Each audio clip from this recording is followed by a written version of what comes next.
Good morning, everybody.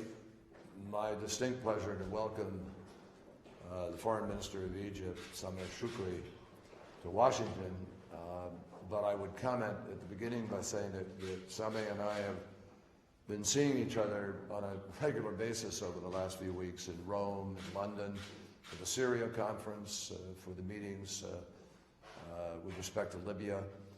And there's a very big agenda right now. Plus, there are very important bilateral challenges and issues that Egypt and the United States are working on together. Egypt, as everybody knows, is facing a huge economic challenge. It's going through political transition. We very much respect the important role that Egypt plays traditionally within the region, a leader of the Arab world in no uncertain terms. And so the success of the transformation that is currently being worked on is critical for the United States and obviously for the region and for Egypt. In terms of the immediate security challenges of the region with the fight against Daesh, as well as the instability in Libya and the need to stand up a government in Libya, Egypt has been playing a key role, and we're very appreciative for their leadership and participation within the International Syria Support Group.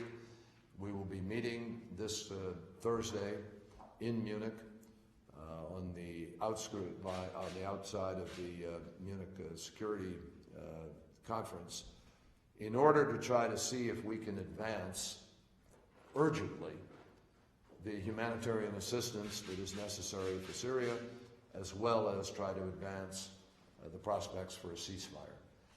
Nothing could be more critical, and Egypt is very much committed as a partner in trying to achieve both of those goals as we come into this meeting on Thursday. So I'm really delighted, Sameh, that you're here. Thank you for our many efforts together in the last weeks and months, and look forward to working with you going forward. Great.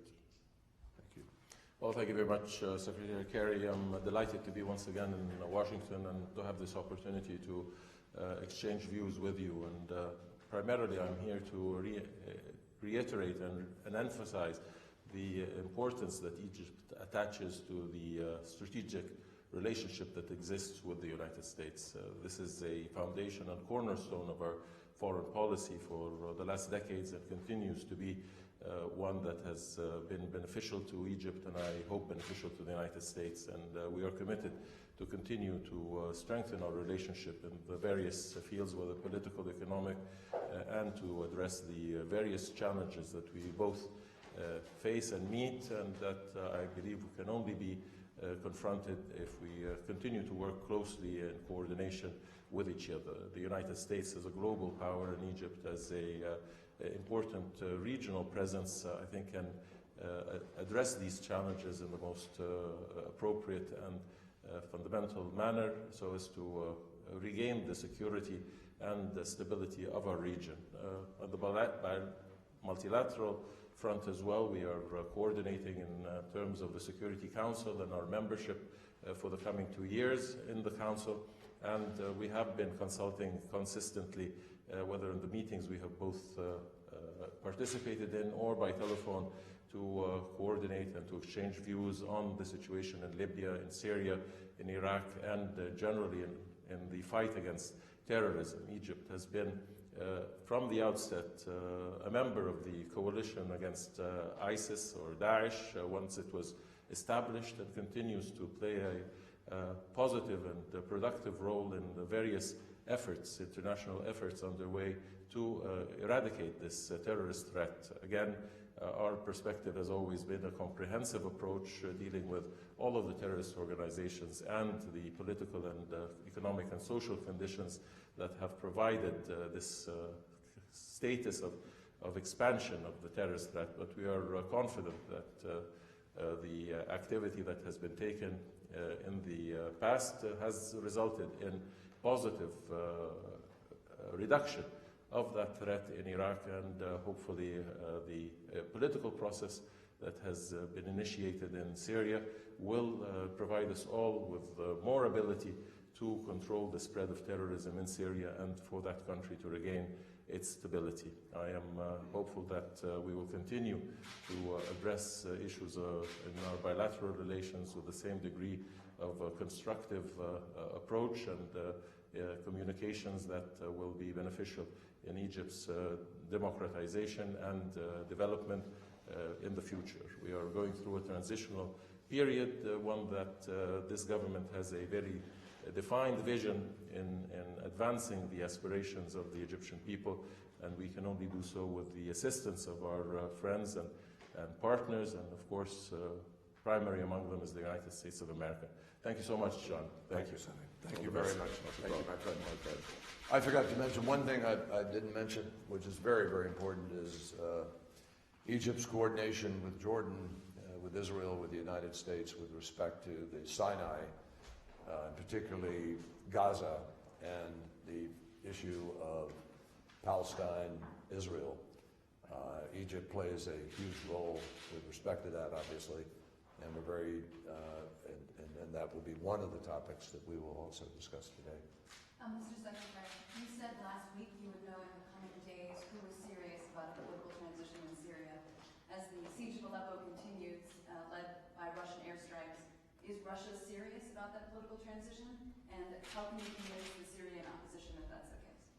Well, there's no question, and I've said this before publicly, that Russia's activities in Aleppo and in the region right now are making it much more difficult to be able to come to the table and to be able to have a serious conversation. And we have called on Russia, and we call on Russia again, to join in the effort to bring about an immediate ceasefire and to bring about full humanitarian access. That is what this meeting will be about, and this meeting will tell a lot about the road ahead. We are not blind to what is happening.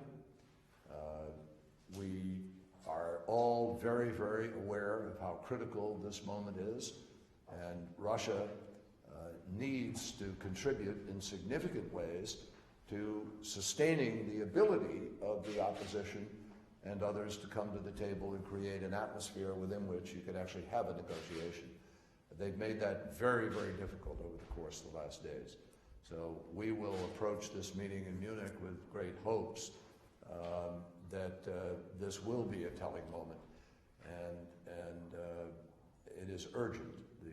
The crisis of humanitarian catastrophe unfolding before the eyes of the world, the pressures on the region of displaced people, of refugees, the dumb bombs, cluster bombs that are being used that are killing innocent women and children, the stacking up of people seeking an outlet who are starving, need food. Russia needs to join with all of us in understanding that this cannot go on, and that they have a major responsibility as a co-convener of the International Syria Support Group to create the framework within which that group can be successful and their word will be good. Thank you.